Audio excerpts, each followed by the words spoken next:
మా మధ్యతరగతి ఆప్యాయతలు అనురాగాలు ఎప్పుడు ఉండేవే కదండి. సో ఈరోజు స్పెషల్గా నేను కేరళ స్టైల్ కోకోనట్ రైస్ చేశాను. మరి దాని ప్రాసెస్ ఏంటో వెంటనే తెలుసుకుందామా? మరి పదండి పోదాం.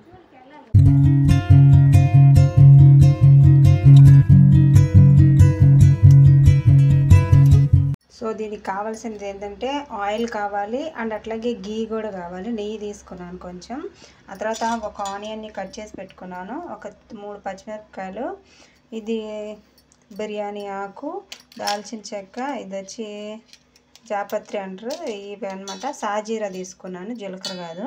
ఆ తర్వాత అల్లం, వెల్లుల్లి, కొబ్బరి ఈ 3 వేసి కొంచెం మిక్సీ చేశాను అనమాట.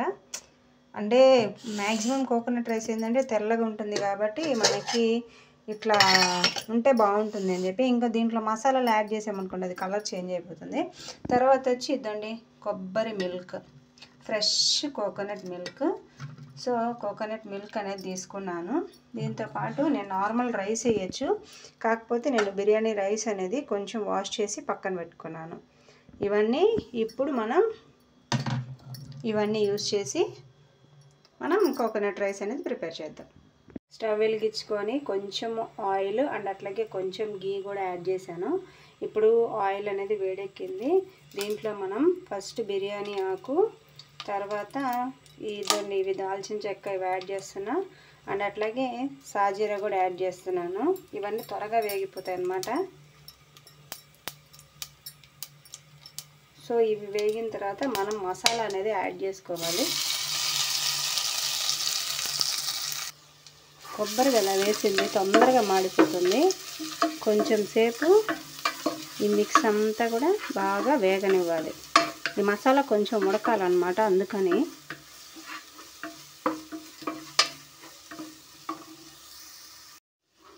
సో ఇప్పుడు ఈ మసాలా అంతా వేగింది కాబట్టి ఇప్పుడు మనం దీంట్లో ఆనియన్ అండ్ అట్లాగే గ్రీన్ చిల్లీ వేసుకోవాలి.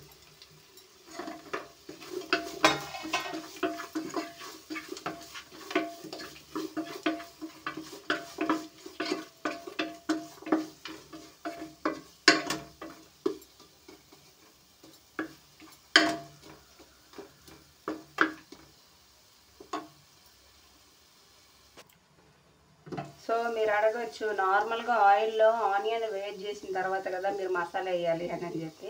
కాకపోతే నేనేంటంటే మనకి మసాలా అనేది ఆనియన్కి పట్టాలి అండ్ కుక్ అవ్వాలి, ఫ్రై అవ్వకూడదు. సో దానికోసం నేను సెకండ్ టైం యాడ్ చేస్తున్నాను. ఎవరికైనా డౌట్ ఉంటే ఇప్పుడు క్లారిఫై అయిపోతుంది. నేనైతే ఆనియన్ అనేది నెక్స్ట్ ఎందుకు వేసానంటే మసాలాలతో పాటు ఆనియన్ కుక్ అవ్వాలని చెప్పి వేసాను. అండ్ మాడిపోకూడదు అనమాట. కలర్ చేంజ్ అయ్యాయనుకోండి రైస్ ఫ్లేవర్ అనేది చేంజ్ అయిపోతుంది అనమాట. అందుకని సో సెకండ్ టైం యాడ్ చేశాను. కొంచెం ఇప్పుడైతే మసాలాలో ఉడుకుతుంది అనమాట ఆనియన్ అనేది. సో ఇప్పుడు మనకి ఆనియన్ అనేది బాగా కుక్ అయిపోయిందండి. ఇదండి తెల్లగా ఉడికిపోయినాయి అనమాట. ఇప్పుడు మనము రైస్ అనేది యాడ్ చేసుకోవాలి. ఇంకా అంతే అండి, ఎటువంటి మసాలాలు అనేది దీనికి ఇంకా యాడ్ చేయాల్సిన అవసరం లేదు. జస్ట్ రైస్ యాడ్ చేసుకొని తర్వాత కోకోనట్ మిల్క్ కొలతలతోటి వేసుకుంటే సరిపోతుంది. సో ఇప్పుడు నేను రైస్ యాడ్ చేస్తున్నాను, 2 గ్లాసెస్.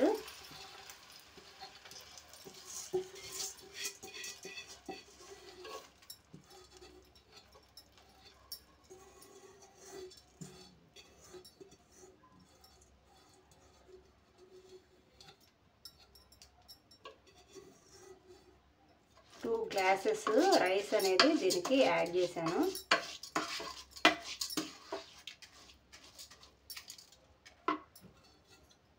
తర్వాత మనకి కోకోనట్ మిల్క్ ఉంది కదా, సో ఈ కోకోనట్ మిల్క్ని మనం కొలతేసి యాడ్ చేసుకోవాలి.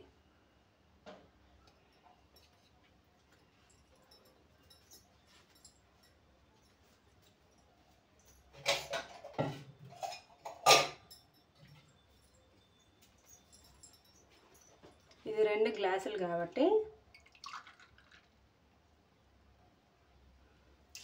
1 2 మనకి ఫ్రెష్ కోకోనట్ మిల్క్ వచ్చి 1.5 కాదు 1.25 వచ్చిందనమాట. ఇప్పుడు మనం దీనికి మిగతా వాటర్ యాడ్ చేస్తాం.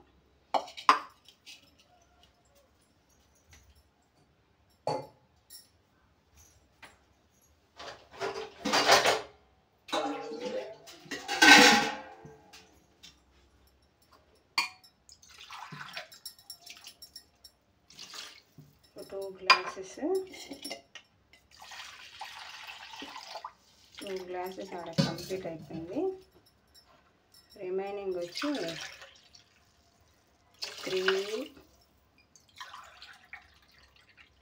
3 అండి.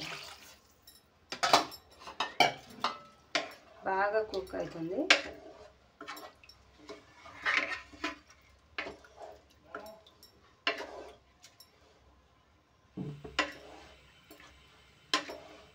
సో మనకి కలర్ అనేది చేంజ్ అవ్వలేదు చూడండి, కలర్ అనేది చేంజ్ అవ్వదు అన్నమాట. ఇట్లయితే మనము కొంచెం కుక్ అయిన తర్వాత అప్పుడు మనం సాల్ట్ అనేది యాడ్ చేసుకుంటాం దీనికి. రైస్ చూడండి బాగా ఉడుకుతుంది కదా, ఇట్లాంటప్పుడే మనకి ఎంత కావాలో అంతవరకు సాల్ట్ అనేది మనం యాడ్ చేసుకొని సిమ్లో పెట్టుకోవాలండి. ఇక్కడ నుంచి హై ఫ్లేమ్ని లో చేసేసేయాలి, లేకపోతే మాడిపోతుంది. కొబ్బరి కదండి, ఈజీగా మాడిపోతుంది అన్నమాట. సో నేను ఇంత సాల్ట్ అనేది యాడ్ చేస్తున్నాను, మాకు ఇది సరిపోతుంది. ఒకసారి కలిపేసుకున్నాం అనుకోండి.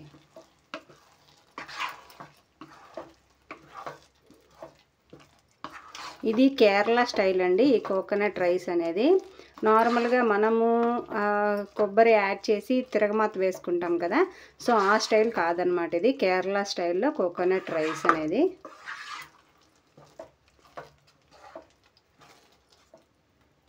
ఇది ఇప్పుడు లో ఫ్లేమ్లో బాగా ఉడికించుకోవాలి. మూత పెట్టేసిన తర్వాత లో ఫ్లేమ్ పెట్టేసుకున్నాం అనుకోండి, ఒక 10 to 15 మినిట్స్లో అయిపోతుంది.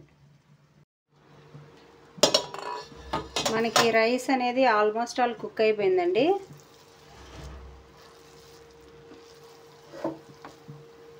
సో ఇట్లా ఉంటుందన్నమాట కేరళ స్టైల్లో ఇది కోకోనట్ రైస్ అనేది. ఫ్లేవర్ అయితే మీకు చాలా అంటే చాలా బాగుంటుంది. నేను ఒక రోజు టేస్ట్ కూడా చూశాను, అసలు అద్భుతంగా వచ్చింది. ఇదండి కొత్తిమీర కరివేపాకుతోటే లైట్గా గార్నిష్ చేశాను అంతేను.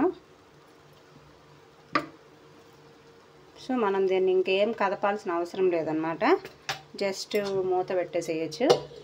మూత పెట్టేసి కొంచెం సేపు ఆవిరికి కూడా కొంచెం ఉడుకుతుంది రైస్ అనేది. దీన్ని అంటే సైడ్ డిష్ ఏదైనా సరే కర్రీ, మసాలా కర్రీ వేసుకొని కానీ తింటే చాలా బాగుంటుంది. నేనైతే గుత్తంకాయ కూర చేస్తున్నాను కాబట్టి సో దాంట్లో అయితే చాలా అంటే చాలా కమ్మగా ఉంటుంది. సో ట్రై చేద్దాంలేండి మనం కూడాను, తినేటప్పుడు వీడియో చూపిస్తాను. మన రైస్ అయితే అంతా అయిపోయిన తర్వాత ఈ విధంగా ఉంది. అండ్ అన్నం కూడా బాగా పొడి పొడిగా ఉందండి. ఫస్ట్ చూసినట్లయితే లేదు, టేస్ట్ కూడా చాలా అద్భుతంగా ఉంది. నేను ఈ కోకోనట్ రైస్లోకి నార్మల్గా నూనె వంకాయ చేస్తాం కదా, సో అది పెట్టుకున్నాను అనమాట. ఇది కొంచెం స్వీట్గా ఉంటుంది కాబట్టి నేను ఆ కర్రీతోటే మేనేజ్ చేసుకుంటాను. నేనైతే తింటున్నాను, నాకైతే చాలా బాగా నచ్చింది. సో ఒక్కొక్క ముద్ద పెట్టుకుంటే కమ్మగా నోట్లో దిగుతుంది అనమాట. అంత హాయిగా అనిపించింది. ఎప్పుడైనా సరే వెరైటీగా చేసుకొని తినాలనిపించింది అనమాట. అండ్ నేనైతే ఎట్లా ఉందో చెప్పాను కదా, ఇప్పుడు మా ఫ్యామిలీ మెంబర్స్ ఏమంటారో చూద్దాం.